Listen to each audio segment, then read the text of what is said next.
राधे राधे दोस्तों मेरे YouTube channel पर आपका हार्दिक स्वागत है। दोस्तों आज इस वीडियो में हम बताएंगे कार्तिक मास शुक्ल पक्ष की एकादशी किस दिन मनाई जाएगी और शुक्ल पक्ष की कार्तिक शुक्ल पक्ष की एकादशी का क्या नाम है और इसकी पूजा विधि क्या है और कथा क्या है और इसके पारण का समय और खाटू श्याम में एकादशी कब मनाई जाएगी। और वीडियो अच्छी लगे तो लाइक शेयर कीजिएगा, कमेंट में राधे राधे जरूर से लिखिएगा। दोस्तों यदि मेरे YouTube चैनल पर आप नए हैं तो मेरे चैनल को सब्सक्राइब कीजिए और वीडियो को लाइक और शेयर जरूर से कीजिएगा। चलिए वीडियो को स्टार्ट करते हैं। कार्तिक मास शुक्ल पक्ष एकादशी को देव उठनी एकादशी, प्रबोधनी एकादशी के नाम से जाना जाता है। ये एकादशी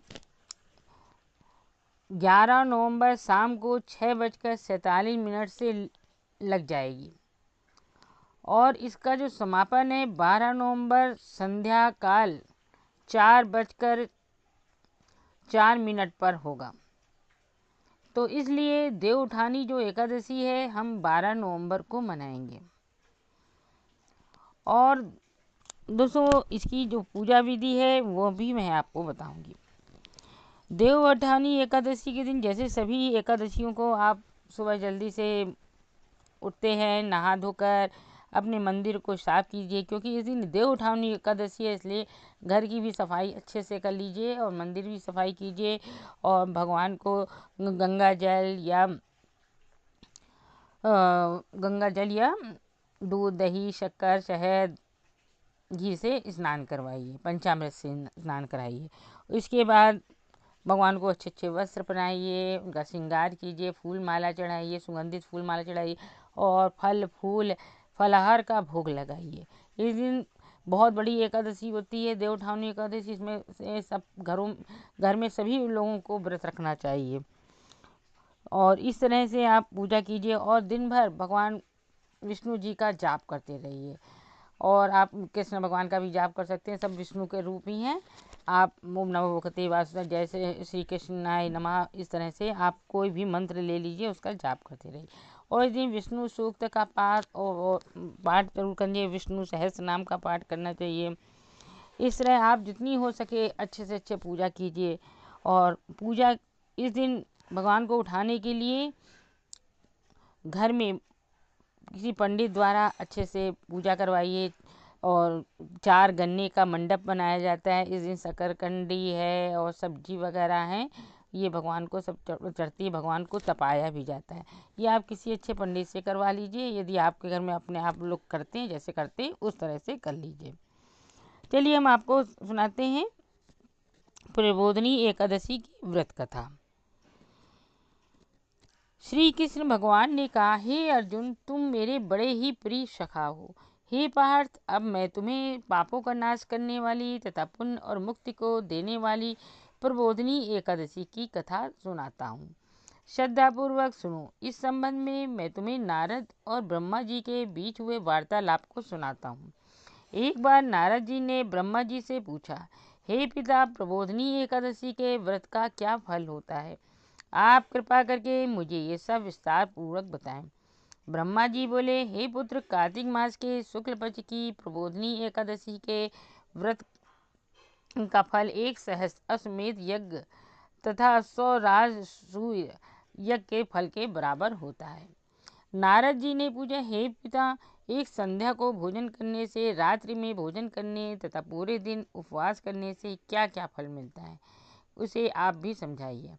ब्रह्मा जी बोले, हे नारद, एक संध्या का भोजन करने से 2 जन्म के तथा पूरे दिन उपवास करने से 7 जन्म के समस्त पाप नष्ट हो जाते हैं। जिस वस्तु को त्रिलोक में मिलना दुष्कर है, वह वस्तु भी प्रबोधनी एकादशी के व्रत से मिल जाती है। प्रबोधनी एकादशी के व्रत के प्रभाव से बड़ा पाप भी क्षण मात्र से ही नष्ट हो जाता है। पूर्व जन्म के किए हुए अनेक बुरे कर्मों का प्रबोधनी एकादशी का व्रत क्षण भर में नष्ट कर देता है। जो मनुष्य अपने स्वभावानुसार प्रबोधनी एकादशी का विधि पूर्वक व्रत करते हैं, उन्हें पूर्ण फल प्राप्त होता है। हे पुत्र, जो मनुष्य श्रद्धा पूर्वक इस दिन थोड़ा सा भी पुण्य करते हैं उसका वह पुण्य पर्वत के समान अटल हो जाता है। जो अपने हृदय के अंदर ही ऐसा ध्यान करते हैं कि प्रबोधिनी एकादशी का व्रत करूंगा, उनके 100 जन्म के पाप नष्ट हो जाते हैं। जो मनुष्य प्रबोधिनी एकादशी को रात्रि जागरण करते हैं, उनकी बीती हुई तथा आने वाली 10 पीढ़ियां विष्णु लोक में जाकर वास करती हैं और नरक में अनेक दुखों को भोगते हुए उनके पितृ विष्णु लोक में जाकर सुख भोगते हैं। हे पुत्र, ब्रह्म हत्या आदि महान पाप भी प्रबोधिनी एकादशी के दिन रात्रि को जागरण करने से नष्ट हो जाते हैं। प्रबोधिनी एकादशी को रात्रि को जागरण करने का फल अश्वमेध यज्ञ आदि यज्ञों के फल से अधिक होता है। समस्त तीर्थों में जाने तथा गौ स्वर्ण भूमि आदि के दान का फल प्रबोधिनी एकादशी के रात्रि के जागरण के फल के बराबर होता है।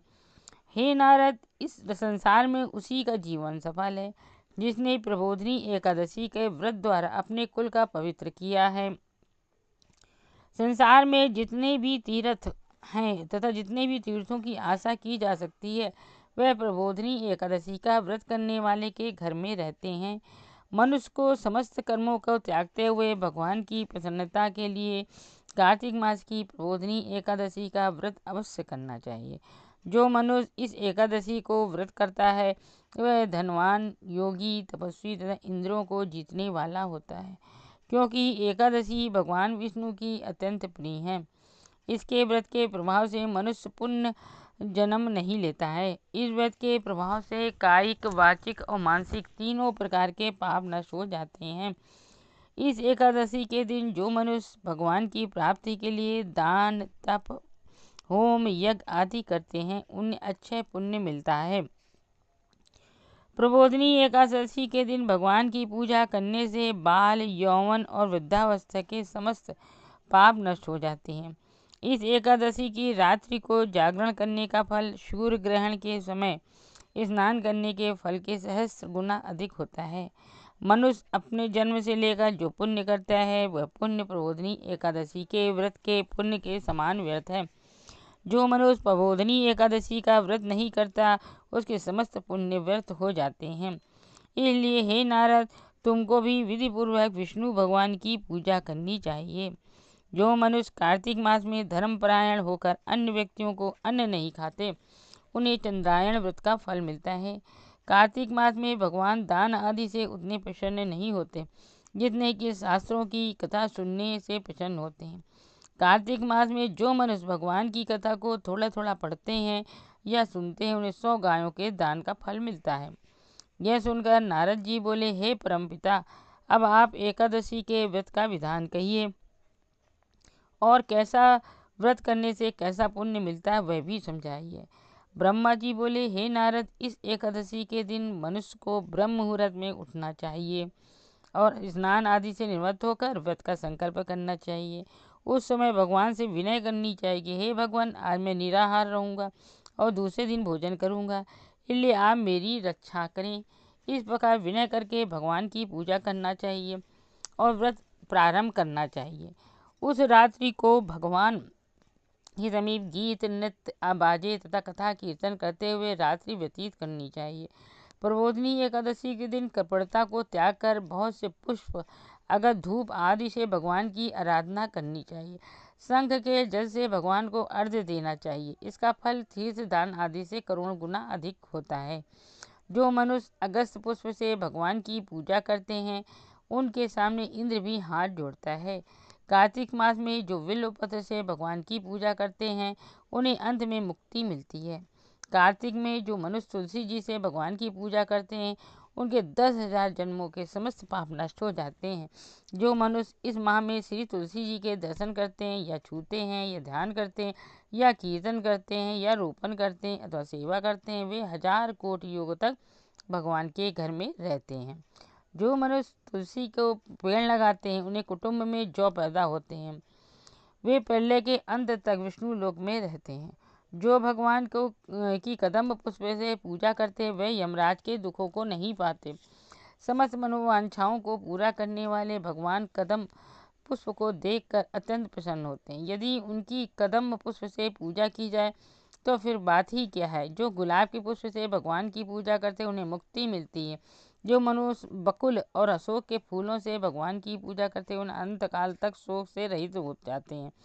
जो मनुष्य विष्णु भगवान की सफ़ेद और लाल कनेर के फूलों जैसे पूजा करते हैं उन पर भगवान अत्यंत प्रसन्न होते हैं। जो मनुष्य विष्णु भगवान की दूर्वा दल से पूजा करते हैं वे पूजा के फल से 100 गुना फल अधिक पाते हैं। जो भगवान की समीप पत्र से पूजा करते हैं वे भयानक यमराज के मार्ग को सरलता से पार कर लेते हैं। जो मनुष्य चंपक पुष्प से भगवान विष्णु की पूजा करते हैं वे आवागमन के चक्र से छूट जाते हैं। जो मनुष्य स्वर्ण की बनी हुई केतकी पुष्प भगवान पर चढ़ाते हैं उनके करोड़ों जन्म के पाप नष्ट हो जाते हैं। जो पीले और रक्त वर्ण कमल के सुगंधित फूलों से भगवान की पूजा करते हैं उन्हें श्वेत दीप में स्थान मिलता है। इस प्रकार रात्रि में भगवान की पूजा करके प्रातःकाल शुद्ध जल की नदी में स्नान करना चाहिए। स्नान करने के पश्चात भगवान की से प्रार्थना करते हुए घर आकर भगवान की पूजा करनी चाहिए। इसके बाद ब्राह्मणों को भोजन कराना चाहिए और दक्षिणा देकर सम्मान सहित उनको विदा करना चाहिए। इसके उपरांत गुरु की पूजा करनी चाहिए। ब्राह्मणों को दक्षिणा देकर नियम को छोड़ना चाहिए। जो मनुष्य रात्रि स्नान करते हैं उन्हें दही और शहद दान करना चाहिए। जो मनुष्य फल की आशा करते हैं उन्हें फल दान करना चाहिए। तेल की जगह घी और घी की जगह दूध, अन्नों में चावल दान करना चाहिए। जो मनुष्य इस व्रत में भूमि शयन करते हैं उन्हें सब वस्तुओं सहित सैया दान करना चाहिए। जो मौन धारण करते हैं उन्हें स्वर्ण सहित तिल दान करना चाहिए। जो मनुष्य कार्तिक मास में उपान्ना धारण नहीं करते उन्हें उपान्ना दान करना चाहिए। जो इस मास में नमक त्यागते हैं उन्हें शक्कर दान करनी चाहिए। जो मनुष्य नित्य प्रति देव मंदिरों में दीप जलाते हैं उन्हें स्वर्ण या तांबे के दीप को घी तथा बत्ती सहित दान करना चाहिए। जो मनुष्य चातुर्मास में व्रत में किसी वस्तु को त्याग देते हैं उन्हें उस दिन से पुनः ग्रहण करना चाहिए। जो मनुष्य प्रबोधिनी एकादशी के दिन विधि पूर्वक व्रत करते हैं उन्हें अनंत सुख मिलता है, अंत में स्वर्ग को जाते हैं। जो मानव चातुर्मास व्रत को बिना किसी विघ्न को पूरा कर देते हैं उन्हें दोबारा जन्म नहीं मिलता। जिन मनुष्यों का व्रत खंडित हो जाता है उन्हें दोबारा प्रारंभ कर लेना चाहिए। जो मनुष्य इस एकादशी के महात्म्य को सुनते व पढ़ते हैं उन्हें अश्वमेध यज्ञ का फल मिलता है। स्वाध्याय, तपस्या व त्याग की दृष्टि से चातुर्मास का नियम बेहद महत्वपूर्ण है। भगवान श्री विष्णु की भक्ति में लीन होने के लिए ये समय अत्यंत उत्तम होता है। गृहस्थ में बंधा व्यक्ति की भी चातुर्मास में भगवान विष्णु की भक्ति का पूरा लाभ उठा सकता है। ये था प्रबोधिनी एकादशी की व्रत कथा। अब हम आपको बताएंगे इस व्रत का पारण किस दिन होगा। प्रबोधिनी एकादशी देवउठानी एकादशी का पारण 13 नवंबर को 6:42 से लेकर 8:51 तक है, क्योंकि इस दिन द्वादशी है। क्योंकि एक दिन पहले 4:04 से एकादशी समाप्त हो जाती है, द्वादशी लगी रहेगी, तो इसलिए 12 नवंबर को ही एकादशी मनाई जाएगी और 13 नवंबर को भी द्वादशी है, इसलिए इस दिन इसका पारण होगा।